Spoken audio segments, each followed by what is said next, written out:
तो जो मेरे पास डिग्री है CFP जी। ये बेसिकली USA से है। आज बच्चे की जो एजुकेशन की कॉस्ट आ जा रही है, अगर नॉर्मल कॉस्ट भी हम बात करें तो एवरेज बात भी करें तो 10 से 15 लाख रुपया तो नॉर्मल बात नॉर्मल ठीक है। तो बच्चे का जो एजुकेशन प्लान तैयार किया जाता है वो 5 साल के बाद नहीं किया जाता है, ये 3 साल के बाद नहीं किया जाता है, वो किया जाता है। कब किया जाता है? वो किया जाएगा जब बच्चा जन्म ले लेगा। 1200 रुपया कैसे मिलता है, 100 किस साल तरह में मिलेगा? कितना बनेगा? हाँ 1200 रुपया कितना बनेगा? मेच्योरिटी अमाउंट जो आएगा वो 100 साल 1 का। करोड़ 51 लाख 1 करोड़ 51 लाख समथिंग आएगा। बोला मेरे जो क्वेश्चन को सॉल्व कर देगा मैं उसको इनाम दूंगा और मन चाहा इनाम दूंगा। ये शतरंज का जो 64 खाने हैं, 64 लाख। इन 64 खानों में से आपने जो फर्स्ट बॉक्स है उसका नेक्स्ट बॉक्स में मुझे डबल देना है।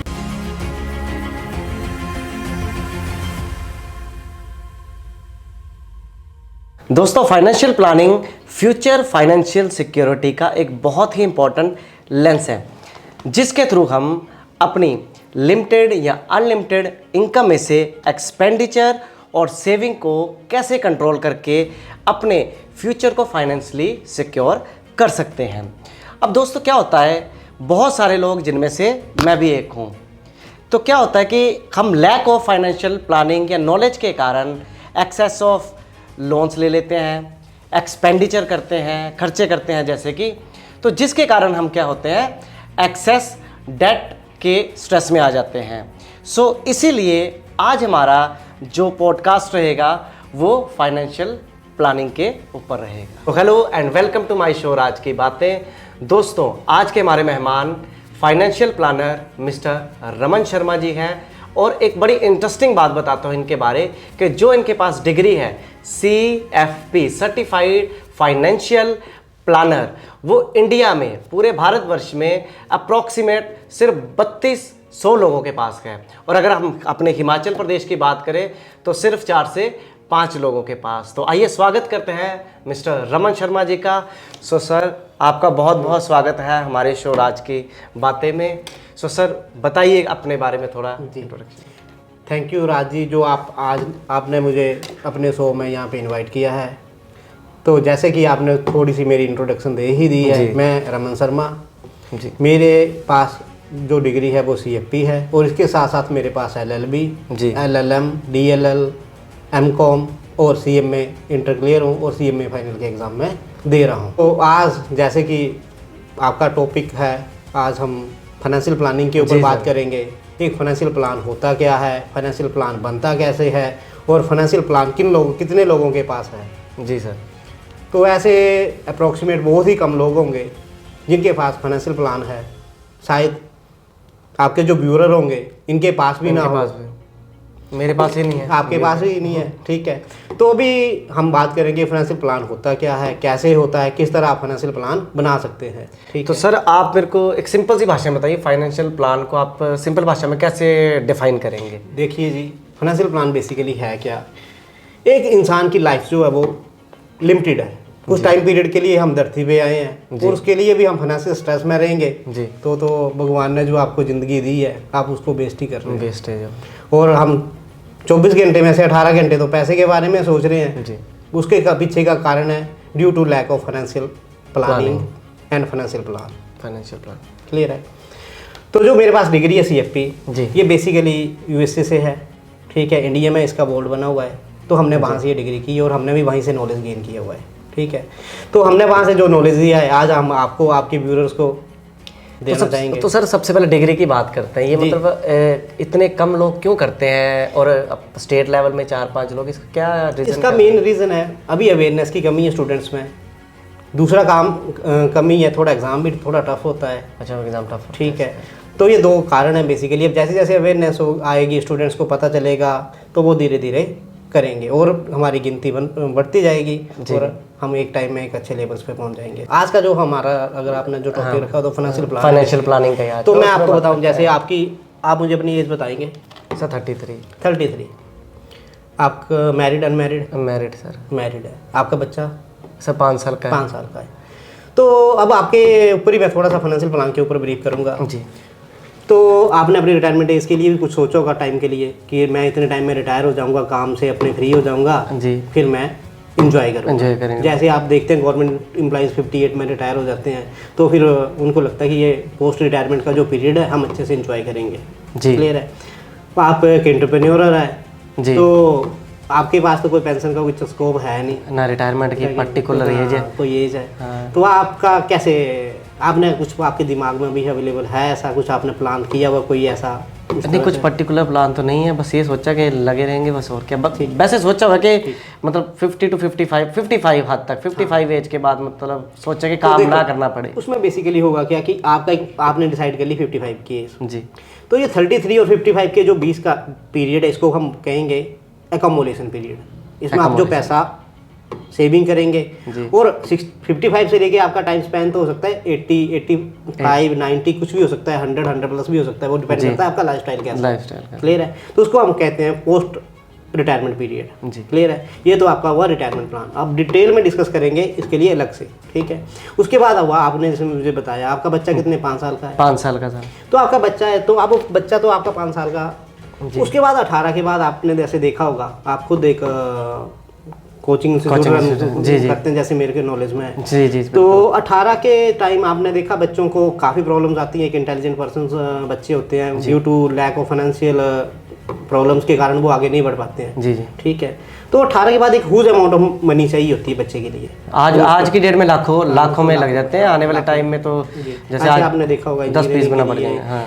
MBBS डॉक्टर्स के लिए, उसके अलावा छोड़ो कोचिंग में लाखों लग जा रहे हैं। बिल्कुल। तो जी। पेरेंट्स के दिमाग में तो है, वो बच्चों को आज के टाइम में तो अच्छी स्कूलिंग करा रहे हैं जी। पर उनके दिमाग में वो दूसरा नहीं कि 18 के बाद जब बच्चा ग्रो करेगा उस टाइम हम पैसा कैसे बचा पाएंगे, ये हम पैसा कैसे इकट्ठा कर पाएंगे। तो वो एक एजुकेशन प्लान आ गया आपका, बच्चे को एजुकेशन प्लान कैसे करेंगे। क्लियर है। उसके बाद आपका एक सपना भी होगा आपने घर बनाने का, घर का, ठीक है। तो उसके लिए भी एक प्लान होता है कि आपको घर कैसे बनाना है, कितना बनाना है, इसके लिए कैसे कॉर्पस इकट्ठा करना है। तो that is called house planning करेंगे आप। जी। उसके बाद आपका सपना गाड़ी लेने का भी है। जैसे यंगर्स जितने भी हम यंग हैं, हम सभी को एक ही चाहत होती है कि गाड़ी हो अच्छी, गाड़ी, घर गाड़ी, ठीक है, अच्छा बंगला हो, ठीक है। तो गाड़ी एक प्लान है आपका। उसके बाद घूमने का शौक है तो उसके लिए वेकेशन प्लानिंग है। क्लियर है। तो ये सारा इंक्लूड किया जाता है फाइनेंशियल प्लान में। तो बच्चे की एजुकेशन प्लानिंग क्या है, आपका बच्चा जैसे आप मुझे बता रहे हैं 5 ईयर 5 साल का 5 साल का। हाँ जी। तो आपने कोई प्लान किया हुआ है? सर प्लान ऐसे कि इंश्योरेंस कराई हुई है। ओके, हाँ ठीक है। तो वो आपने इंश्योरेंस कराई है। आपको कुछ पता है कि उसके बारे में, कि किसी ने बताया, किसी ने रेकमेंड किया था एक्चुअली इंश्योरेंस का, और हमने कुछ ज़्यादा मतलब उसके लिए रिसर्च नहीं की। ये था कि भरोसेमंद थे, करवा ली भरोसा, कोई जानकार, हाँ जानकार अच्छे फ्रेंड है तो उनके थ्रू करवा, ऐसे कोई इश्यू नहीं हुआ। अब आपने ये टारगेट नहीं किया मुझे 18 के बाद कितने पैसे चाहिए, आपने सोचा नहीं बच्चे के लिए? नहीं सर। अगर आपने आज अपने बच्चे की सोच करो, आज वो 18 साल का हो गया आपका बच्चा, तो आपको कितने अमाउंट की रिक्वायरमेंट रहेगी? अगर बच्चा एक मीडियोकर भी निकलता है, बड़ा इंटेलिजेंट भी की बात ना करें, अगर मीडियोकर भी है तो भी आप कितना कॉर्पस चाहेंगे अपने? लगभग नॉर्मल सा भी कोर्स कराना तो आज के डेट में 2-2.5 लाख रुपये तो नेचुरली लगता है। अगर 1-2 साल का कोर्स भी अगर नहीं, टोटल कॉस्ट ड्यूरेशन आप तो ईयर की बात कर रहे हैं, 2.5 लाख रुपए की ना। 18 से लेके जो वो डिग्री करेगा कंप्लीट, तो उसमें कितना 18 से आगे का डिग्री 24 तक, जैसे 24 तक जैसे। अच्छा, ये तो अलग अलग कोर्सेज पे डिपेंड करता है। जैसे अगर इंजीनियरिंग करना चाहते हो, क्योंकि ऑब्वियस इंजीनियरिंग करनी होगी तो लगेगा कम से कम आज की डेट में 5 से 10 लाख रुपए एवरेज कॉलेज। अगर गवर्नमेंट कॉलेज में एडमिशन नहीं मिलती है तो नॉर्मल कॉलेज में, क्योंकि कॉलेज के खर्चे ज़्यादा तो हॉस्टल का खर्चा रहता है।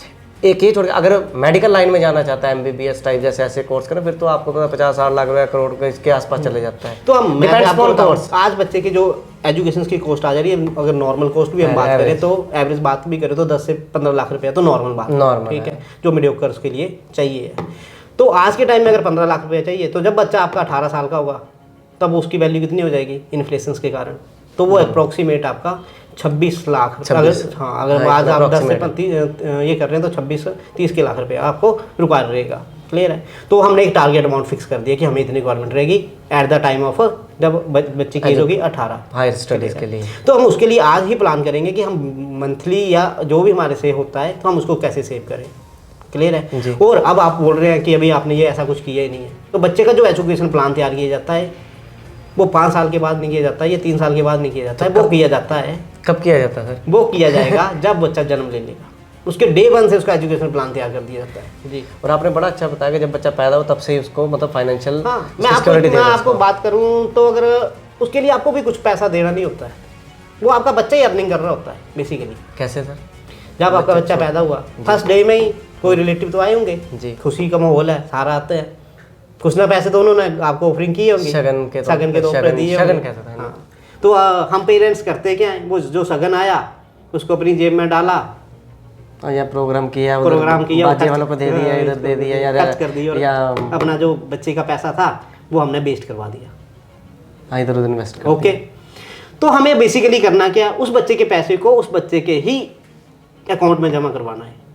अब पेरेंट्स कर नहीं पाते हैं ऐसा, अब अकाउंट तो एकदम से ओपन होगा नहीं, ठीक है, तो हमें एक गुल्लक रख लेनी है उसके लिए जी, क्लियर है। उस गुल्लक में वो पैसे डालते रहो, उसके बाद उसका फंक्शन होगा, बर्थ सेलिब्रेशन आएगा 11 दिन के बाद, तो उस टाइम आप एक अच्छा अमाउंट इकट्ठा कर लेते हैं, गैदरिंग हो जाती है उसमें, क्योंकि अच्छे लोग आए होते हैं, मैक्सिमम रिलेटिव्स आए। अगर एवरेज भी बात करें तो एवरेज 4-5 हज़ार तो वैसे कोई जाता नहीं, एवरेज बिल्कुल। अगर नॉर्मल घर का मानो 5 से 10 अपर तो लिमिट ही नहीं कोई है, अपर लिमिट नहीं है कोई। तो आप उस पैसे को अगर अपने पास रखें, ठीक है, और जब बच्चे का बर्थ सर्टिफिकेट बन जाता है, उसका आधार कार्ड बन जाता है, ठीक है, 2-3 मंथ के बाद, तो उसका एक बैंक अकाउंट ओपन करवा दें जी, क्लियर है। तो जैसे बैंक अकाउंट ओपन हो जाएगा तो बच्चे के पैसे आपने वहाँ डाल दिए जी। उसके बाद आप उसका जो मंथली है आप मंथली स्टार्ट कर दें।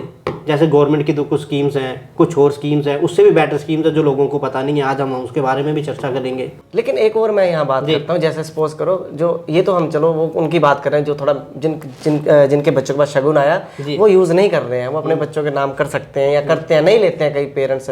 लेकिन हम बात करते हैं जैसे लोअर मिडिल क्लास या मिडिल क्लास फैमिली की, तो वहाँ वो कैसे मैनेज करें? क्योंकि देखो वहाँ खर्चा हुआ तो हमारे यहाँ नॉर्मल एवरेज फैमिलीज क्या सोचती हैं कि शगन आएंगे, कुछ जो एक्सपेंडिचर हैं जैसे सपोज करो खाना बनाने वाले आए होते हैं, डीजे वाले आए होते हैं, टेंट वाले होते हैं, वो फाइनेंशियल प्लानिंग उनके लिए रखते हैं कि हाँ इतना शगुन आएगा, आइडिया लगा, तो वो कैसे मैनेज करें? वो कैसे, सपोज करो 10,000 आ गया उनके पास, अब 5,000 टेंट वाले को देना, 5,000 आप सपोज कैटरिंग को देना है। अगर आप थोड़ी सी साइकोलॉजी और थोड़ा माइंड यूज़ करें तो आप उसको कम करें और अपनी पॉकेट से ही खर्च करने की हिम्मत करें, जितनी आप अपनी पॉकेट से खर्च कर सकते हैं इतनी। मतलब उनकी पॉकेट में अगर नहीं है टेंट बड़ा नहीं लगाना, छोटा लगाओ, ना लगाओ, बिना टेंट के भी लगाओ, तो भी बच्चे को ऑफरिंग तो उतनी मिलेगी।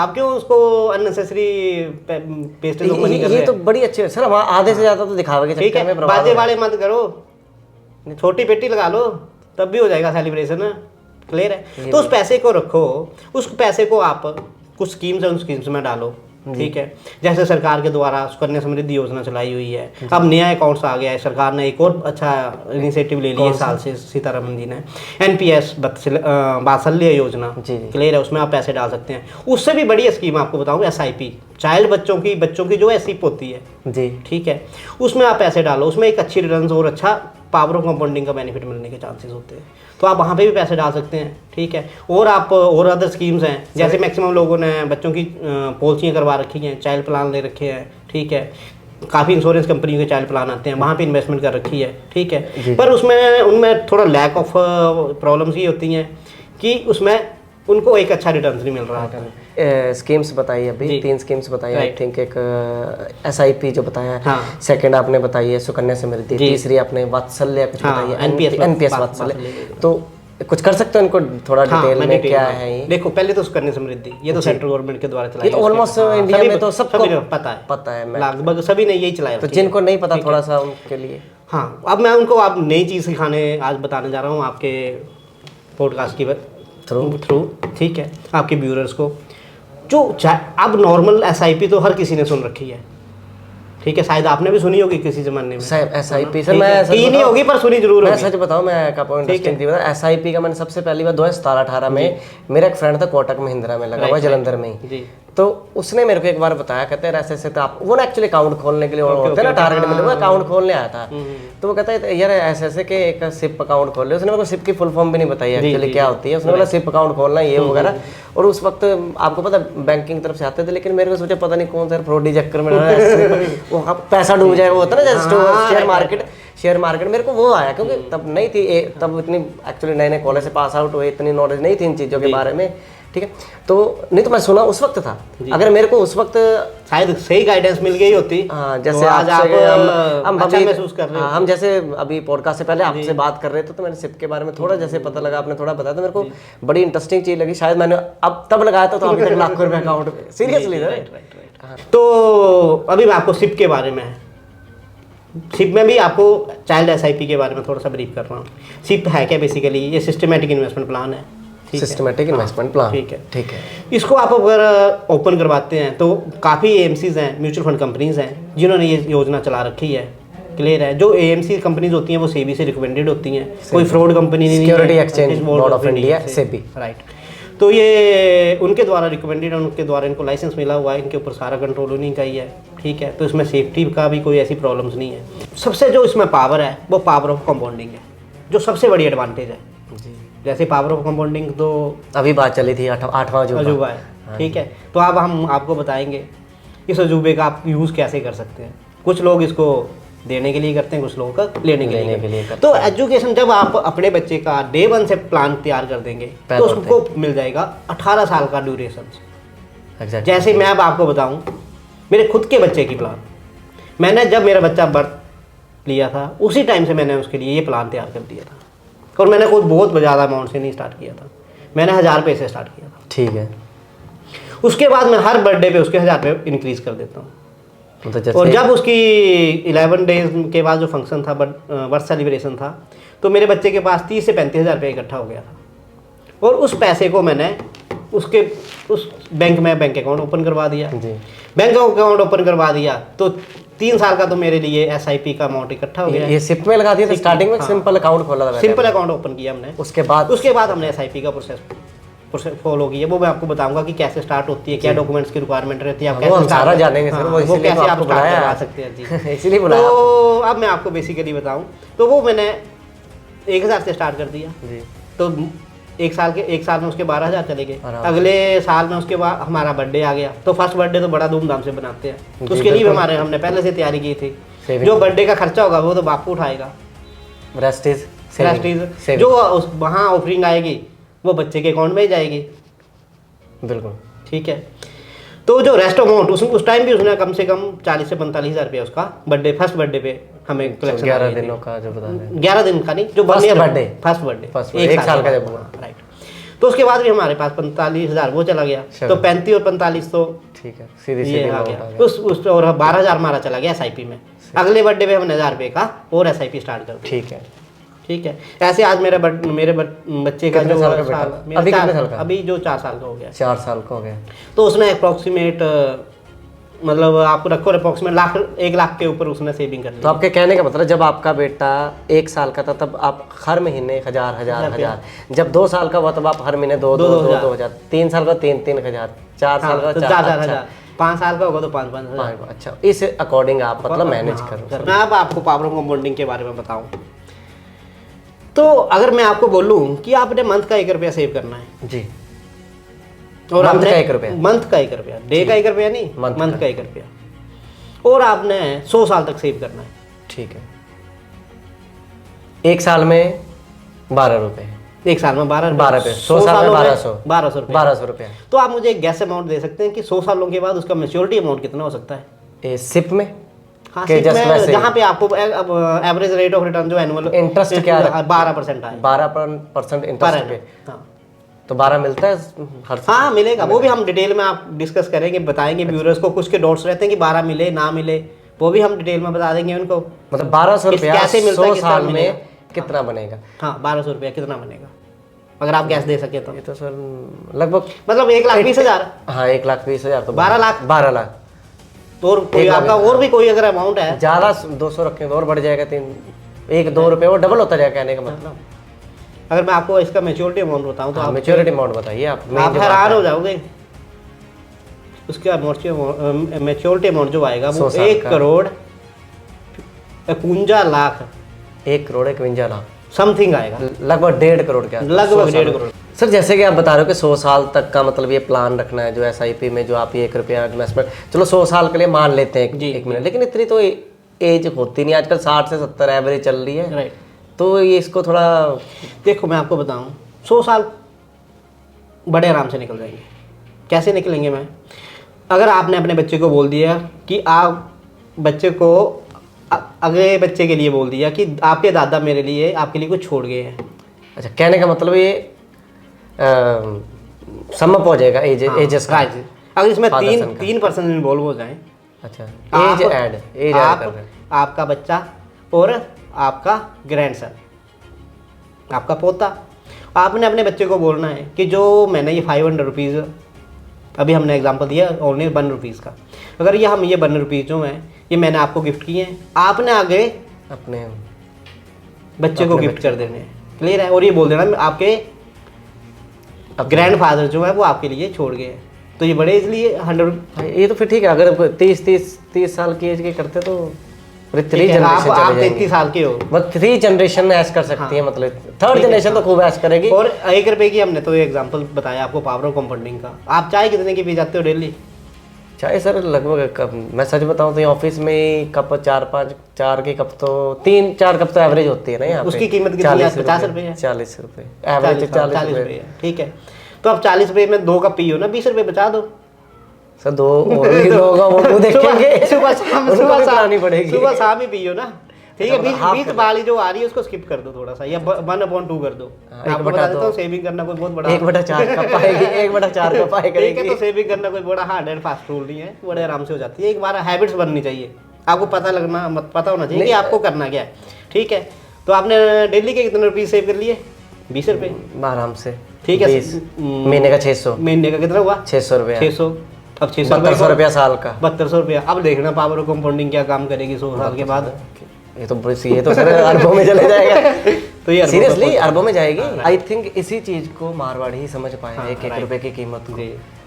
वो देखो सर, बड़ा बिजनेस कभी करते हैं वो नैपकिन का, माचिस की डिब्बी, मतलब बड़े बिजनेस भी करते हैं, लेकिन मैक्सिमम फोकस उनका छोटे छोटे व्यापार पर होता है। लेकिन वो 1 रुपए की चीज को समझते और छोड़ते भी नहीं 1 रुपया भी। वो मैं आपको और मतलब एक छोटा सा एग्जांपल बताऊं पावर ऑफ कंपाउंडिंग के लिए, अगर आप सुनना चाहोगे। और जरूर जी। तो एक राजा थे,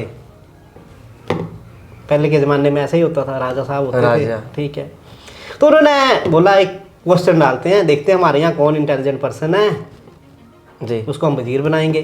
ठीक है, तो उन्होंने डाल दिया, बोला मेरे जो क्वेश्चन को सॉल्व कर देगा मैं उसको इनाम दूंगा, और मन चाहा इनाम दूंगा।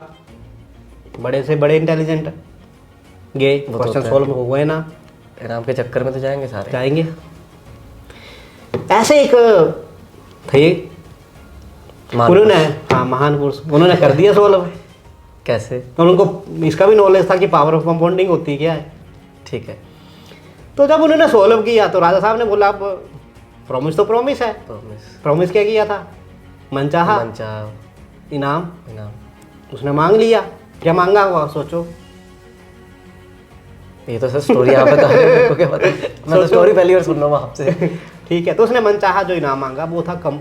उसने बोला शतरंज की जो चेस होती है उसमें कितने 64 खाने होते हैं। ठीक है, उसने बोला सर ये शतरंज का जो 64 खाने हैं, इन 64 खानों में से आपने जो फर्स्ट बॉक्स है उसका नेक्स्ट बॉक्स में मुझे डबल देना है। मतलब उसका 1 तो 2 4 6 8 10 12 16 32 64 चलता रहेगा, 1 फिर 2 ऐसे हुआ। ठीक है, राजा साहब ने बोला यार क्या मानना, ये क्या इंसान है ये महापुरुष, क्या कि इतना बड़ा सॉल्व, जिसको कोई क्वेश्चन को सॉल्व नहीं कर पाया, ये इंसान आया फट से सॉल्व किया। और जब मैंने इसको बोला मन चाहा इनाम मांगना, तो सोने जेवरात मांगने की जगह हीरे कुछ नहीं मांगा इसने, और ये तो मांग रहा है कि 1 खाने का डबल देना, अनाज डबल देना। ठीक है, राजा साहब ने बोला इतने भंडार है यहाँ, तो अनाज की तो कमी नहीं है। ठीक है, ये शतरंज का ये 64 तो खाने हैं। ठीक है, राजा साहब लग पड़े जी, अब प्रॉमिस हो गया। उसने बोला ठीक है डन, बोला डन। अच्छा, राजा साहब रेडी, बोला लाओ जी। उसने देखा ये कि तो दाना रखा चावल का, इसमें क्या हो गया? फिर 2 रखे, तब भी क्या हो गया? 4 8 16 32 16 नहीं 64 आप ही पावर ऑफ कंपाउंडिंग को लग पड़े। अब 64 के ऊपर ही 64 से फिर डबल, फिर उसका डबल, तो राजा साहब 64 बॉक्स डबल। ठीक है, तो मैं आपके ऑडियंस को एक क्वेश्चन देता हूँ। ठीक है, मल्टीप्लाई करना, मुझे वो फिगर बताना कमेंट में। तो ऑडियंस सुन लो, कमेंट में बताना कि 64वां जो शतरंज का विसात का जो ब्लॉक रहता है, बॉक्स रहता है, खाना रहता है जो भी, तो उसमें कितना फिगर अमाउंट उसमें कितना फिगर अमाउंट आएगा अगर एक दाना डबल होता जा रहा है हर एक आने वाले खाने में। सीरियसली शतरंज के एग्जांपल से मेरे को बढ़िया पता लगा कि इसको एट्थ वंडर क्यों कहा गया कंपाउंडिंग को। जी। तो सर वैसे चलो ये तो सिप की बाकी के एग्जांपल्स हो गए, लेकिन और क्या बेनिफिट्स हैं सिप के? मैं आपको और बेनिफिट्स भी बताता हूँ, और आपको एक आने वाले टाइम में 9th वंडर के बारे में भी बताऊँगा। ये तो 8वां जुबा, आज आपने पावर ऑफ कंपाउंडिंग देख लिया, 9th वंडर भी बताएंगे आने वाले टाइम में। वो मैंने स्टार्टिंग में पूछा था कि आपको बताइए। बताएंगे। ठीक। तो और आपको मैं बताऊं, ये power of compounding one of features है एसआईपी का। सेकंड है रुपी कोस्ट एवरेजिंग। रुपी कोस्ट एवरेजिंग मैं बताऊंगा सिप किस तरह से रुपी कोस्ट एवरेजिंग करती है, ठीक है, वो भी आपको अगर मैं अभी बताऊंगा तो कुछ लेंथी हो जाएगा, ठीक है। एक आने वाले फ्यूचर में हम डिटेल्ड, अगर आप चाहोगे तो, अगर आपकी ऑडियंस भी हमें अगर सपोर्ट करेगी, ठीक है, तो हम डिटेल्ड सेशन कर दूंगा मैं 1 by 1 फीचर्स के लिए। तो आपको मैं आज थोड़ा सा थोड़ा सा बता ठीक है। तो रुपी कोस्ट एवरेजिंग इसका सेकंड फीचर्स है, ठीक है। कि उसके बाद फ्लेक्सिबिलिटी सिप का ही, हाँ, सिप का ही एक फ्लेक्सिबिलिटी। एक आपने बताया कि power of compounding, second rupee cost averaging, third flexibility मैं आपको थोड़ा सा ब्रीफ कर देता हूँ। फ्लेक्सिबिलिटी ये है कि कल आपने 1000 रुपये की एसआईपी स्टार्ट की, इन फ्यूचर आपके पास पैसे की कोई शॉर्टेज आ गई, कोई कोविड जैसा कोई क्राइसिस आ गया जी, ठीक है, सबने फेस किया है। तो इंश्योरेंस की पॉलिसीज में बेसिकली होता है क्या कि आप वो प्रीमियम नहीं दे पाओगे तो आपकी पॉलिसी लैप्स हो जाती है। तो इसमें इस तरह का कोई डिसएडवांटेज नहीं, आप अपनी एसआईपी को स्टॉप करवा सकते हैं, और जैसे ही आपकी सिचुएशंस अच्छी होंगी तो आप उसको स्टार्ट करवा सकते हैं। आपके कहने का मैच्योरिटी से पहले भी हम स्टॉप करवा सकते हैं। बस ये होगा कि आपका मैच्योरिटी अमाउंट थोड़ा कम हो जाएगा, वो तो ऑब्वियस होगा। फिर आप उसका 1000 से और थोड़ा इंक्रीज कर सकते हैं अमाउंट, 20 में लमसम भी डाल सकते हैं, ठीक है। अगर आपको लगा कि मेरे पास 50,000 रुपया 20,000 रुपये एक लमसम अमाउंट आ गया कहीं से, तो आप उसको भी उसमें ऐड ऑन करवा सकते हैं। अच्छा, ये फ्लेक्सिबिलिटी हाँ, इन फ्यूचर, हाँ, फिर सिप की इन फ्यूचर आपको लगा कि यार मेरे पास 5 लाख 10 लाख रुपए इकट्ठा हो गया, और कहीं किसी कारण से आपको बच्चे के लिए एजुकेशन के लिए किसी और कारण से आपको कुछ 50,000 लाख रुपए की जरूरत पड़ी, तो आप उसको भी निकाल सकते हैं। कोई ऐसा भी ये नहीं है कोई ये फ्लेक्सिबिलिटी में ही सिप के बेनिफिट्स बता रहे हो आप, तो आप उसको भी निकलवा सकते हैं। उसके बाद अगला फीचर है इसका प्रोफेशनली मैनेज्ड। जो सिप है, ये जो इसका स्ट्रक्चर है, ये प्रोफेशनली मैनेज्ड होती है। जहाँ पे आप एसआईपी करते हैं, जो आपका मंथली अमाउंट जाता है, इसको जो मैनेजमेंट के लिए बैठे होते टीम्स हैं, उसको जो मैनेज करता है वो फंड मैनेजर कहलाता है। फंड, चल सॉरी से, वैसे सिप कहाँ, किस मतलब इंडिया के देने या किस बाहर की कंट्री से कोई आइडिया है आपको, फाउंडर वगैरह कुछ? हाँ, मैं आपको बता दूं, ये फ्रैंकलिन कंपनी की, हाँ, उन्होंने 93 में इसको कंसेप्ट को बनाया था। उन्होंने 1993 में, हाँ, 1993 में। तो ये कौन सी ठीक है, ये बाहर की कंट्री, यूएसए से, यूएसए होगी, वही के बंदों में वहीं से ये कंसेप्ट आया। ऊपर आपको आने वाले टाइम में बताएंगे इसके और भी क्या बेनिफिट है, और इसके लिए आपको वो एक डिटेल सेशन करना पड़ेगा सर। इसके लिए हम जरूर करेंगे सर। अगर आपको ये सारे ही 5 बेसिकली फीचर्स हैं, तो उन 5 फीचर्स के लिए मैं आप डिटेल्ड में इसको एक्चुअली सर, ये ज़रूरी नहीं कि जो मतलब स्टूडेंट्स के लिए या सीएस के लिए या जो फाइनेंशियल, ये एक आम बंदे के लिए भी बड़ी, उसके लिए दिहाड़ीदार बंदा स्टार्ट करे, हाँ, उसके लिए भी इम्पोर्टेंट। स्टूडेंट्स कर सकते हैं, स्टूडेंट्स करें, वो पॉकेट मनी मिलती है आपको। मैं तो पेरेंट्स को इवन ये सजेशन दूंगा सर। एक और, हाँ जी, बोलिए पहले बात तो मैं पेरेंट्स को ये सजेशन दूंगा कि आप बच्चे को पॉकेट मनी दो और उनको हैबिट्स ऑफ सेविंग डालिए। अगर आप उनको हैबिट्स ऑफ सेविंग नहीं डालोगे तो वो आने वाले टाइम में काफ़ी स्ट्रेस फ्री रहेंगे, क्योंकि इंडिया ही आने वाले लास्ट आपने देखा होगा अंडर डेवलपिंग है। और दूसरा कारण क्या है कि हमारे पहले जो बुजुर्ग होते थे वो सेविंग को प्रेफरेंस देते थे, पर आज की जो यंग जनरेशन है ये सेविंग को इम्पोर्टेंस नहीं दे रही है, जिसके कारण मैं आपको बताऊं मतलब इसका जो रिजल्ट आने वाला है वो तो सर आप मतलब क्या इसको सबसे बड़ा जिम्मेदार किसको समझते हैं कि मतलब जानकारी नहीं है फाइनेंशियल मैनेजमेंट? इसका मेन कारण है एक तो जानकारी ना होना, दूसरा कारण है हमारे स्कूलिंग में कॉलेज लेवल में इसका कोई सब्जेक्ट ही नहीं है। मैं तो इवन अभी सरकार कुछ इनिशिएटिव ले रही है इसमें, सरकार कर रही है ये अपने पर सीरियसली बड़ी अच्छी बात की मतलब स्कूल में साइंस पढ़ाई जाती है, हिस्ट्री, पॉलिटी, जियोग्राफी, इकोनॉमिक्स पढ़ाई जाती है, जो कि सबसे ज़्यादा, जो कि इन सबको पढ़ने के बाद सबसे ज़्यादा जरूरी आने वाली है। तो इस तरह मैं रिक्वेस्ट करूँगा जो भी हमारा पॉडकास्ट देख रहे होंगे वो जल्दी से जल्दी अपने बच्चों का एजुकेशन प्लान बनाएं, ठीक है। ये बहुत लाइफ का बहुत इंपॉर्टेंट एस्पेक्ट्स है। अगर हम ये नहीं बनाएंगे, ठीक है, तो हम उनके लिए घर बनाएं, गाड़ी लें, कोई और चीज़ें करें, that is the best. Sir मैं बड़ी अच्छी मतलब आपकी बड़ी अच्छी बात है सर। जैसे मैं बताता हूँ, मेरी खुद की कोचिंग एकेडमी है और यहाँ मेरे पास कोचिंग करने आते हैं बच्चे बहुत कई इंटेलिजेंट हैं, और जो इंटेलिजेंट है वो ज़्यादातर कोचिंग छोड़ने का या छोड़ के जाने विद इन द, जब एक्चुअली कोई भी तैयारी करनी किसी एग्जाम की, गवर्नमेंट की या किसी को, तो लगभग 3 से 6 महीने चाहिए होते हैं मिनिमम। मैक्सिमम तो टाइम लिमिट नहीं, लेकिन मिनिमम 3 से।